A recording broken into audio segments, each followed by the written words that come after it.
Good evening and welcome. Tonight we'll be going over the history and geography of Abkhazia. Now, this is going to be my first very complicated episode of ASMR around the world, as Abkhazia is an autonomous district, country, area, occupied zone, whatever you want to call it, I suppose. Nobody really has an answer to that, but it is autonomous. It's an autonomous territory, let's say that. Most of the world considers Abkhazia part of the nation of Georgia. I don't know if you can see that in the shot. I'm at a very precarious angle filming this, but this nation here is Georgia. And up here is Russia. You can see the city of Sochi right there, and this is the Black Sea. It has a long Black Sea coastline here. So let's briefly talk geography before we get into this very complicated history. The capital is Sukhumi, right here. And as you can tell, it is incredibly mountainous here. These are the Caucasus Mountains that go throughout pretty much the entirety of Abkhazia, except for this kind of low-lying coastal area here. These mountains I'm going to show you on Google Earth after the history section are absolutely gorgeous. They're very glaciated. There's lots of rivers that cut through, making absolutely beautiful little valleys and lakes. And this place is full of caves. There are tons of caves throughout Abkhazia. During my research, I found a website that just posts Abkhazia news, and the biggest headline the day before I'm filming this was that they had discovered 4 new caves. It's just full of caves up here, including what is believed to be the world's deepest cave. Let me see, it's probably about, from what I can tell on Google Earth, in this kind of area up here, maybe more up here. There's some big old mountains up here. This cave goes down about 2,000 meters or 7,000 feet, like plus a little more, depending on your form of measurement. It is insanely deep.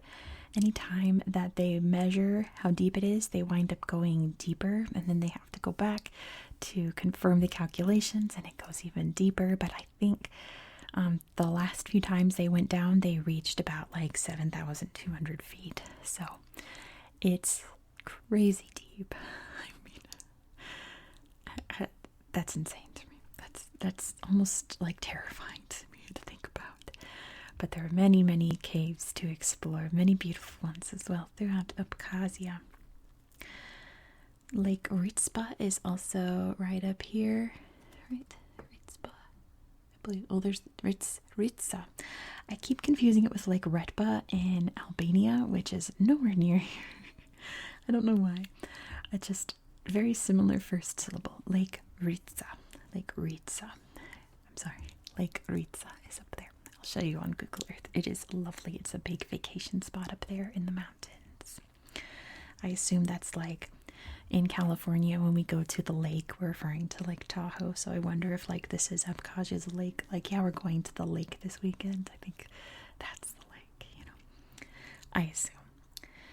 And lots of grapes are grown in the valleys around here, so there is quite a big wine industry as well. They also grow lots of citrus fruits, and Abkhazia has long been known for its tobacco industry. Apparently, tobacco thrives in this sort of like Mediterranean-ish climate. Like, it's not Mediterranean, but the next closest thing to it. Also, tourism has really taken off in the past 10 years. Apparently, Abkhazia is where you go if you are A, Russian, and B, low on cash. It's like a cheap little vacation spot to go to see the Black Sea and all the caves and camping and that kind of thing. So Abkhazia really thrives on its tourist industry.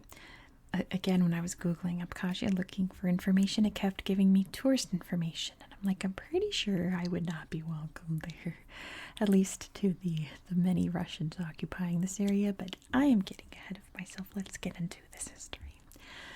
It's very long and complicated, so I'm going to sum it up. And like I used to say in my Countries of the World series, very terrible, terrible things have happened in Abkhazia, and I'm going to just very briefly touch on them, and move on. One, because it is not relaxing at all. Two, because of YouTube, probably would not like it. And three, just because it's very sad and depressing, and I just don't want to dwell on the sad too much. I'd rather dwell on things like cool caves and happy people and beautiful sights and haunting looking abandoned buildings, things like that. I don't want to touch too much on the very distressing, very bad times. So when I say bad things happen, bad things happened. But we're going to start way back from the 9th to 6th centuries BCE. This area was part of the kingdom known as Colchis. And if you watched my Greek mythology series, you know that name because that is where Jason and the Argonauts sailed to get the Golden Fleece. It's where Medea was a princess of Colchis. This area of Colchis was absorbed into a kingdom known as Lazica in 63 BCE, and eventually the Romans would come and conquer Lazica because that's what the Romans were best at that time in history, was conquering places. Things got a little iffy during the collapse of the Roman Empire, but as the Eastern Roman Empire rose up, they took control of this area. They said, this is still ours. We're going to keep this land for us. And of course, being the Byzantine Empire, they brought Christianity to the region.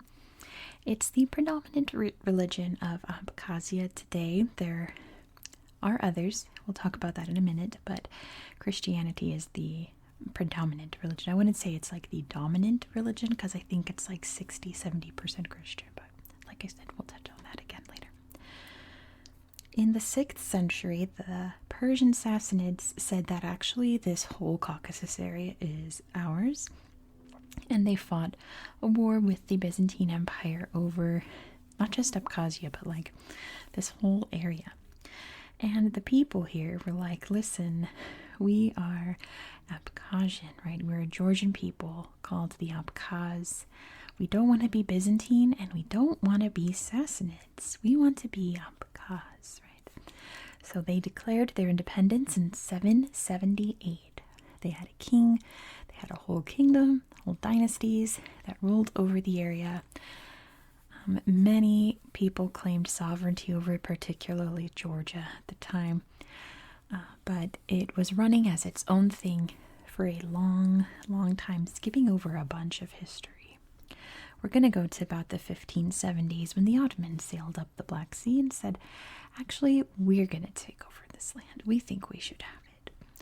And I don't think the Ottomans actually made this part of the Ottoman Empire, but it was definitely part of the Ottoman sphere of influence. If you asked the Ottoman Sultan, he would say, yeah, this is part of the empire, but it never really officially was. But it kind of was also very complicated.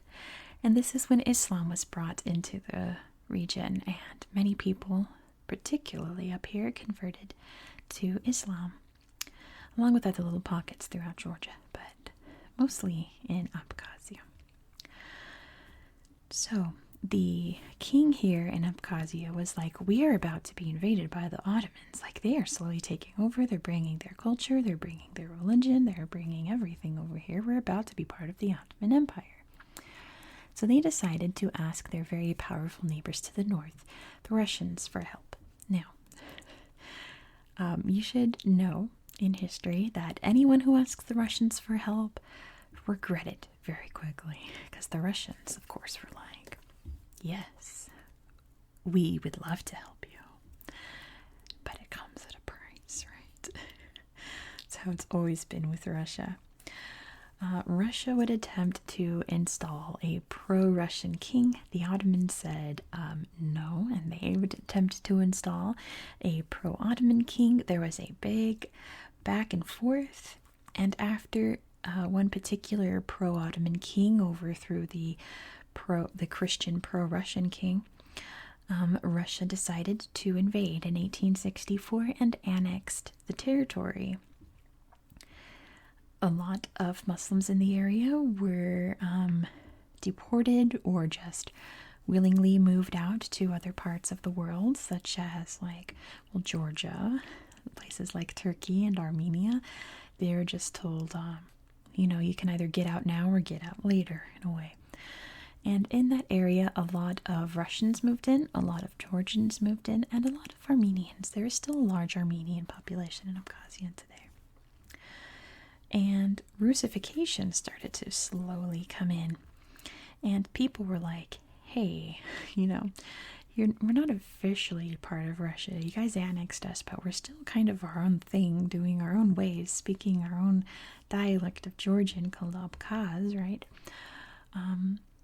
It feels like we just replaced the Ottomans with the Russians, which, bingo, that's exactly what they did. That was Russia's plan all along, to slowly make this part of Russia. So people pushed back on that. There were lots of protests, particularly in terms of their language, trying to preserve that, trying to keep it taught in schools and used in important places like the government. And of course, the Russians did what the Russians did best and pushed back. But that all changed not too long after, in 1917, when the Russian Empire collapsed from within during the Bolshevik Revolution. Georgia, in that time, declared its independence, and in a way, Abkhazia would become independent as well. Georgia granted autonomy to Abkhazia, saying, you're part of Georgia, but you've been doing your own thing, so you can keep doing your own thing. People were somewhat pleased with that.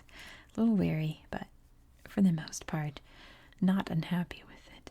But then, of course, the Soviet Union sweeps in and says, actually, you're still part of us. We're going to make this the Georgian Soviet Socialist Republic, and Abkhazia is an autonomous territory within the GSSR, right? Which people were not happy about, as you can imagine. Stalin, fun fact, was from Georgia. So he wanted people throughout the Georgian SSR to speak Georgian. The people here spoke Abkhaz, which is very close to Georgian, but it's not Georgian. So kind of like how people were like, we don't want it Russian taught in schools. Suddenly they were having to teach in Georgian, and Georgian was spoken in schools, and people were not happy about that. And of course the Soviet Union did what the Soviet Union does best and pushed back against the people that were pushing against them. I mean, it was Stalin, right? You can imagine bad things happened because it was Stalin, right? But people kind of held strong. They were being very oppressed during this time, kind of like an oppressed minority within an oppressed minority, but they held strong and were very determined to preserve their language and culture and ways of life. In 1989, tensions really started to come to a head between the Abkhaz and the Georgians, mostly because of the cultural clash, wanting to integrate, not wanting to integrate into the culture. But the Soviet Union was, of course, falling apart from the inside. Sorry for the sirens outside. And Abkhazia was like, well, if the Soviet Union's falling apart, then that means we can declare independence, right? And Georgia said no, and there were clashes. The Soviet Union did eventually fall apart. During that falling apart, Georgia declared its independence on April 19th, 1991, and said Abkhazia is part of us. Abkhazia said, no, we're not. And they declared their independence on July 23rd, 1992. Georgia invaded a month later. Apparently they accused the Abkhazian government of kidnapping a politician from Georgia. Abkhazia denied it.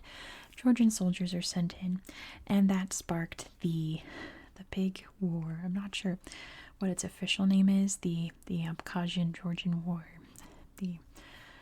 I guess in Georgia they would call it like the Civil War, but big war. The Abkhazians were not prepared for a full-scale invasion of their country, so they got hit pretty hard.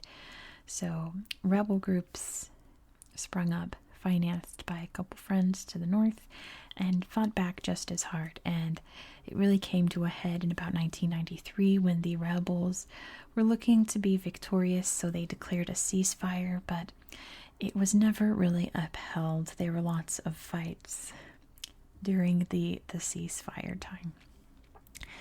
Now, it was during this time that the big bad things happened. Just to put it bluntly, there were many, many massacres on both sides, but in particular, the ethnic cleansing slash genocide slash war crimes against the Georgians and living within Abkhazia were pretty horrendous. And like I said, I'm not dismissing it, I'm not diminishing it, I'm not minimizing it, I'm not making light of it. I'm just touching on that topic and we're moving on because it's very sad and not relaxing and probably not YouTube friendly. But know that that did happen and it's really horrifying. In 2008, this region over here, hopefully you can see it, yeah, South Ossetia, was also ready to break away from Georgia. Their whole thing was they wanted to join Russia. Russia was, of course, more than happy to oblige. Georgia said absolutely not, declared war against Russia. When you declare war against Russia, Russia will push back. And that they did. They wound up occupying Abkhazia as well and declaring it, you know, an independent autonomous territory, but under Russian peacekeeping, right?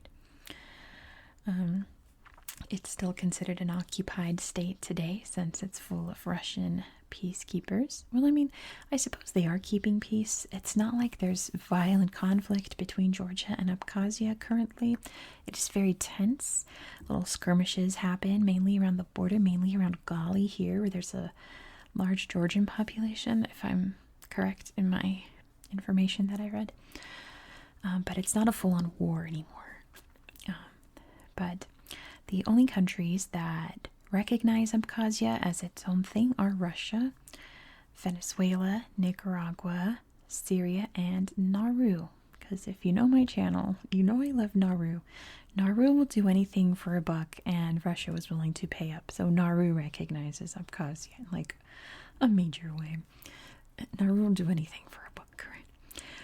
So the rest of the world recognizes Abkhazia as an autonomous part of Georgia. It's very complicated. It's still a pretty desolate place right now in Abkhazia.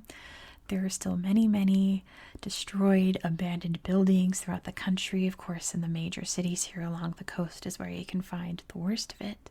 I'll show you a couple of those on Google Earth in a minute. But Abkhazia really seems to have been slowly but surely bouncing back within the past 5, 6, 7 years or so. Mostly they're getting that tourism dollar from the cheap Russians who can't afford a trip over to like Turkey for a vacation. They don't want to cross over the Black Sea, so they just hop over here. And it's bouncing back.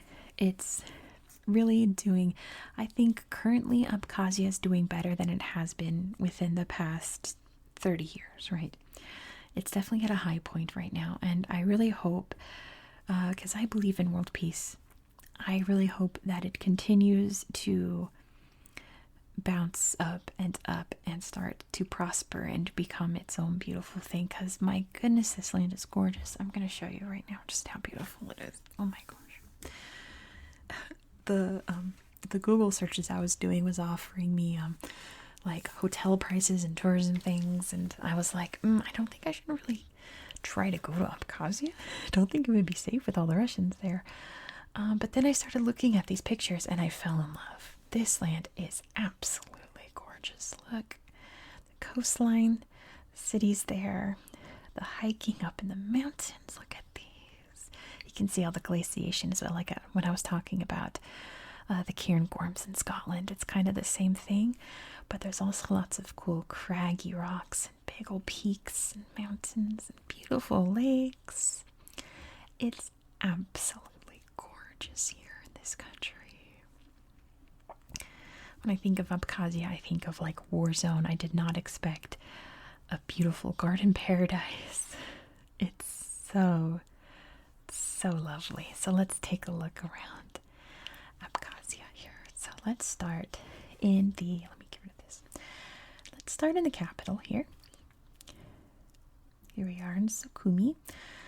Not a lot of great pictures within Sukhumi, but I was playing around trying to find places. I saw this. It's written in Georgian, so I have no idea what this is. Georgian, by the way, is such a gorgeous language. It looks so beautiful. And look at this. It's like an old wall slash fort of some kind. And it's all overgrown and lovely, overlooking the capital city here. So cool. It looks like a place that, oh, there's a sweet cow. A lot of these pictures have cows just walking around in them, so I imagine it's that kind of place where tourists come and cows just roam around. It seems awesome. What a cool little place. There's also this place up here. I found the sun balcony. Another really cool abandoned place. It looks like, there's the view. It looks like it has some Roman influences to it, but it was terribly abandoned. Look at all the structural damage to the roof here. But doesn't this look like St. Peter's in the Vatican? Gorgeous and very haunting, right? Very kind of spooky but beautiful. Like, this is where like fairies live, right? That kind of place. The most famous abandoned place in Sukhumi, however, is right here. This is the former building of the Council of Ministers. Let me just click on this. Freedom Park. So very looking Soviet building, absolutely shelled out inside. Very abandoned, very worn, but also very haunting in a way, right? All the flags here. I think it's not a very good picture of Abkhazia's flag. I'm sure I'll find another. Let's see this. Oh, there we go. It's not very good either. The flag is pretty cool. It has like a hand on it like this. I didn't look up the meaning behind it, but I'm sure it's very like historical, right? Okay, that's it for pictures of this building. So in a nutshell, that's Sukhumi. I went and played around the coastline. Oh my gosh, you have to see this too. Another really cool abandoned building. See, like, this is what I think of when I think of Abkhazia. I think of just like somewhat Soviet style buildings that are all rusted over and graffitied and haunted and abandoned, but this is right on the beautiful coastline here. There's something very haunting about it. Very kind of beautiful. I also found on the coast here, let me see if I can find it again. Oh, here's a cave. Let's look at the cave. New Athos Cave. So there are tons of these, like I said, throughout Abkhazia. You can go on the hikes through them and see the beautiful rock formations. See, now I like caves like this. There's a walkway, you know it's safe. You can explore with your friends with some lights, and you don't have to worry about plummeting to your death. That's, oh, what a cool statue, very Soviet. The snack shack there. You don't have to worry about the cave. Like, you can just enjoy the cave without fearing for your life. That's the kind of caves that I like. Let's see if I can find it. I don't know. Oh, here it is. I did find it. A statue of Medea. Do you remember the Jason and the Argonaut story? That's his princess there. Very cool statue, and it's just on this lovely little hotel, somewhat abandoned, vacation beach here. You can enjoy the palm trees and the Black Sea waves and see a cool statue. I think that's pretty neat. Let's head up into the mountains and I can show you Lake Redsk. I really want to say Lake Redba and Ritsa. Why do I want to say Lake Redba? We're not even going to Albania anytime soon. I just got Lake Redba on the mind. Let me show you this in 3D. So you can get a scope of these absolutely gorgeous mountains up here. Big, beautiful valleys. It is beautiful. I think we're in Russia. Here we are. But, there we go. There's Abkhazia.